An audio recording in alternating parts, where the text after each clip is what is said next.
Hi everyone. Welcome to SOCI 1010, Introduction to Sociology. This is section W02. I am your instructor, Gary Heidinger. I hope that you will find this a really exciting learning experience.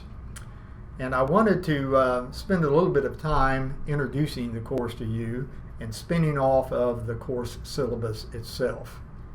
If any of you are like me when I was an undergraduate, what I wanted to know initially was, how much work have I got to do? What have I got to do to get out of this class with as high a grade as possible?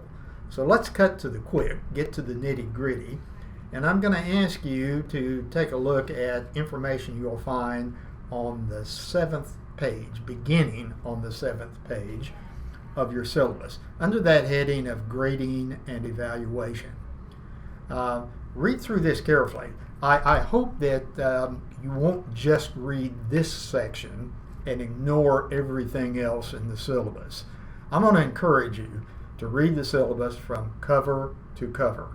Think of it as a sort of contract between you and I. But again, beginning on page 7, you'll notice that the course will consist of 3 exams. And I've highlighted in some detail what's going to be included on each one of these.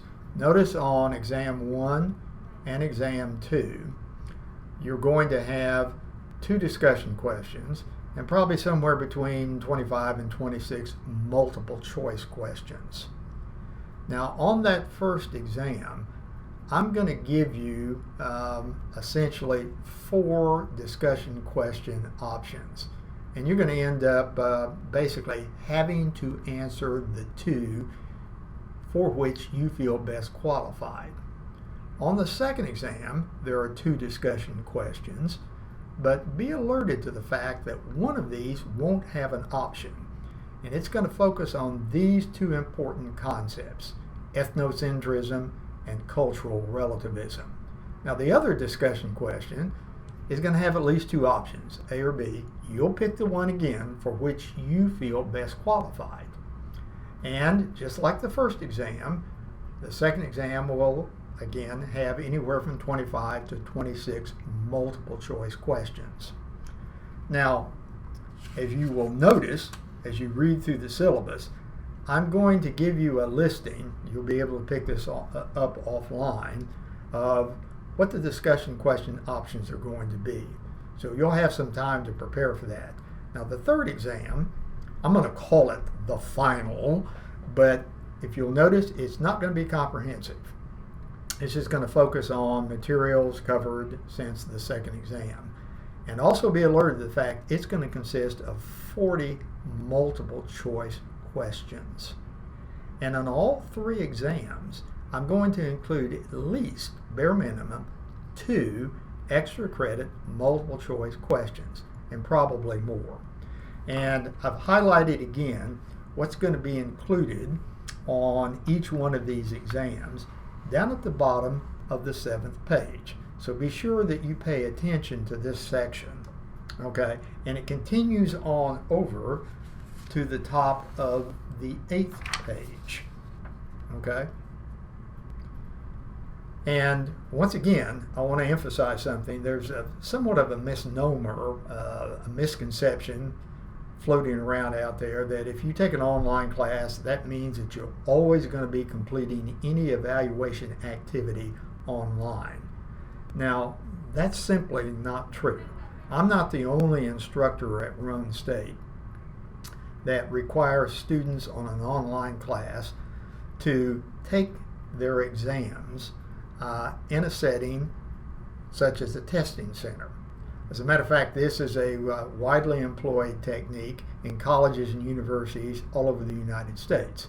So you're going to be expected during the dates that I have noted here, and I'm on the 8th page of the syllabus, to complete your exams in one of 3 testing centers, either at the Oak Ridge branch campus, the Roane County campus, or the Cumberland County campus.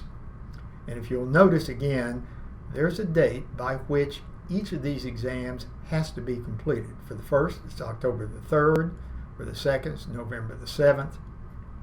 And for the third, the so-called final exam, it's the 10th. Now, be alerted to the fact that these testing centers, generally speaking, are going to have different days and hours of operation. So you'll need to go online, and I have noted at the top of page 9 how you can do this. Go to the Range State webpage and check on the testing center hours, and go to the testing center that is most convenient to you.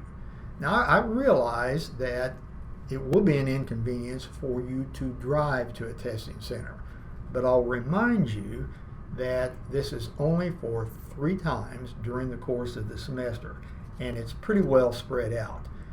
And be alerted to the fact that the testing center is going to be closed during certain times during the semester, such as the Labor Day holiday and the Thanksgiving holiday. Also, if you will return to page 8, I'll remind you of something else. You're going to have to make certain that your last exam is completed by the 10th. Now, on the 8th page, I have some information related to the fact that you might have to miss an exam. My hope is that as spread out as this testing schedule is, that none of you are going to be put in a position where you have to end up missing the exam. But just in case something extraordinary happens, again, check page 8 in your syllabus as to what to do about a missed examination. Now, in addition to exams, there is an action learning project that I want you to complete. My hope is that you'll find this, dare I use the word, fun to do. I've highlighted again the guidelines for the project on pages 9 and 10. And basically this is a chance for you to put in to use your knowledge of sociology by employing a film. Now, read through the project guidelines on page 9 and 10 in some detail. If you still have questions or concerns after doing that, do not hesitate to let me know. I'll do everything I possibly can to assist you. But the key thing is you're going to be selecting a film.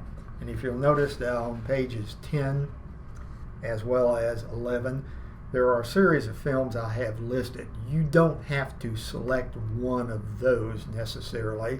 If you have in mind another film that you find interesting and that you think is readily applicable to a sociological approach or analysis, just let me know. I'm quite flexible. But be alerted that some of these films, again, are R-rated, but likewise, all of them are loaded with good sociology. So again, if you have something different you want to do, maybe there's a TV documentary or a TV series that you want to employ, just let me know. Otherwise, select from one of the films noted. The project is going to be due on November the 30th. And be alerted to something else. If you want to pick up a few extra credit points, you can get up to 8 points of graded extra credit. You can do a second project, which is going to be due on December the 2nd. Okay? So that's the basis for class evaluation. On pages 11 and 12, I have information about the grading scale that I'm going to be using. And if at any point in time you have any questions related, again, specific, general, even those that you might consider to be unimportant, if it's a question to you, it's not unimportant, don't hesitate to let me know. Now, all of you are going to need access to the course text. I have information as to title, etc. You'll find this on the, if you'll notice, I've got my instructor's review copy. But there's the title, Essentials of Sociology, A Down-to-Earth Approach by Hensland. And you'll find that title and information about the text on page 6. Now, keep in mind that textbooks are very, very expensive. So if you have access online to a resource by which you can rent a text, take it. Some people have asked me, can I use an older edition of the book? Well, you can, but be alerted to the fact that, and it's very important you understand this, the review guides, all the page references I have noted in the review guide, is tied in to this edition, which is the 11th. Okay? Now, on the other hand, some of you may very well have a question in mind of specifically, well, okay, you've laid out what I've got to do. Now, how can I be assured of doing well in this class? Well, one place I want you to start is to focus on the information I have on the 5th page, noting what research highlights as to folks taking online classes. Now, I'm going to strongly emphasize to all of you, you've got to take these seriously. This is quite a different experience than a face-to-face class. You're the one that's going to have to set aside time. You're going to have to supply the motivation, the dedication, and the commitment. Now, if you want to do well in this class, I'm going to encourage you right now to set some goals related to what you expect to gain from the class. Now, if this course is only 3 hours credit giving and grade giving, you're going to miss the boat, so to speak. Secondly, develop some kind of a plan to ensure that the goals you've set are going to be realized. Schaefer and Feldman refer to this as making sure you organize your approach. Third, apply yourself to the task at hand. Now, what's that imply? Well, specifically, read the text assignments and relate the information in the textbook to the appropriate study guide. The only way you're going to do well in this class is you've got to keep up with the required reading. All that's laid out for you in the syllabus. And I encourage you to read actively. If you open up the textbook to any page, you'll notice that almost all college textbooks have unit headings and then subsections beneath it. And these subsections may run half a page or sometimes a full page. But if you've read a section, what I hope that you'll do is stop and ask yourself, what did I just read? Now, if you're clueless, you're not reading actively. You're just running your eyes over the page, then you're putting your hand on your back and, I did it. But if you were like me as an undergraduate, I always found myself saying, what in the hell did I just read? It went in one eye and so out of the other, so to speak. Now, one thing that can help you to read actively, and by the way, read everything. Focus on the photographs. Focus on the boxes. They weren't added to pump up the price on this textbook. They're study guides and assets. Employ them. And I would suggest you begin reading this text in terms of a chapter assignment at the summary and review. That way you'll have some idea of what to expect, what to look for. And you also, fourth and finally, you want to take, and I probably shouldn't say finally, but fourth point, take opportunities to determine if you really are learning the information. Now what that means is you're going to have to ask yourself questions as to what you've read. Like I said before, when you actively read, stop. What did I just read? Ask questions about that. Use questions at the end of the text to help you out in the summary section.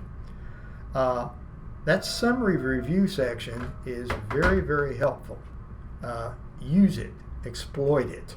A lot of people don't, again, do that, but do it because it will assist you in terms of mastering the course material. Now, last point, and I apologize for the fact that I've got a phone ringing here. Last point, employ actually develop, utilize critical thinking skills. Sociology requires such skills. It requires that kind of an approach. So what exactly is critical thinking? Well, I would encourage you all to develop a willingness to ask questions, even if these are very, very difficult questions, and maybe challenge some things you've long believed. Be willing to question everything, all assumptions. Be cautious about conclusions that seem to be based upon one or a single experience. Rather, be willing to study an arrangement, a system, in its entirety and over a period of time. C, always seek out some sort of verification, support for arguments and assumptions that have been made. Chambliss and Iglesias note that, and this is a direct quote from their text, learn to distinguish facts from opinions. Facts are verifiable. You can support them, whereas opinions are subject to argument and counter opinions. So you want to, again, focus on the sources of information and how is all this data that I've been studying gathered in the first place. D, be aware of biased assumptions. Work to be open-minded, objective. Okay? Schaefer and Fieldman note, be ready to learn something. I like that. I really like that. Don't let emotional reactions blind you when considering the evidence or reaching conclusions. And E, last but not least, be willing to examine your own arguments. Be willing to criticize them and to admit when wrong or uncertain or unsure about the results. If you take into account these 5 points and what I've just shared with you, I think you will find this a most rewarding experience, and you're going to exit the class with a high grade. I am very, very happy that you have decided to take this class. As I said earlier, I hope it proves to be not only rewarding, but enlightening. For me, sociology has a very special appeal. And I realize that for the overwhelming majority of you, this is the only sociology course you'll ever take. So that charges me with a real responsibility. I'd like to think 25 years from now, when somebody asks you, hey, did you ever take a sociology course when you were in college? You'll have more to say than this. Yeah, it was an online class when I was at Roan State. Can't remember that dude that taught it, Heidinger, Wingdinger, and I think I got a C. My hope is that you are still applying what you've learned in this class through the rest of your life. Because once you exit Roan State, go on to a 4-year school, get your undergraduate degree, maybe even do graduate work, and you begin your life, your career, probably the majority of you aren't going to be looking through a microscope. You're not going to be completing complex algebraic equations or debating the content of a poem by Emily Dickinson, or for that matter, highlighting major trends that led to a massive historical development like a world war. But I can tell you something you'll be doing the rest of your life. You're going to be interacting with people. And that's what sociology is all about. Again, welcome. Don't hesitate to let me know if you have any concerns or questions. Enjoy this educational experience and journey. Until next time.